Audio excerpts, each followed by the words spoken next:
And for more on the fight against Boko Haram, I'm joined now by Nii Akuetteh.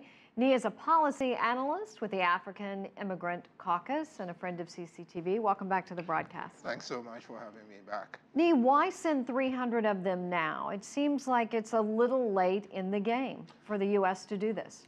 As you mentioned, I'm with the African Immigrant Caucus. We monitor U.S. relations with Africa, and both on a personal note and on a group note, we've been calling for help for Nigeria and the West Africans for a long time. So yes, we think this is a little bit late, but better late than never.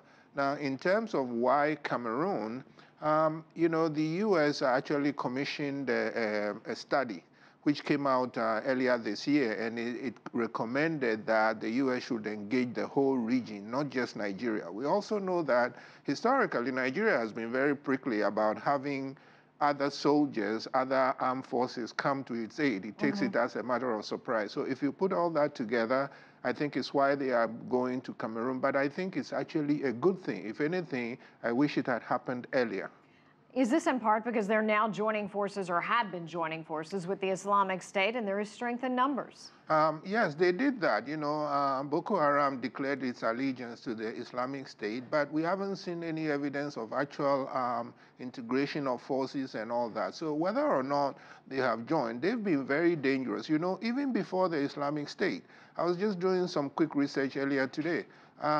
It was listed about 2 years ago in 2012 that Boko Haram is the second deadliest terror group in the world after the Taliban. This was before the Islamic State arose. So again, it goes back to my criticism. They were formed in 2002, Boko Haram. They became violent in 2009. Since then, some of us in Washington have been saying over and over and over that it serves the international community's interest, the U.S. interest, to help the Africans contain it. So 6 years of rampaging, and this help is coming late. 300 people, that's not a whole lot to commit.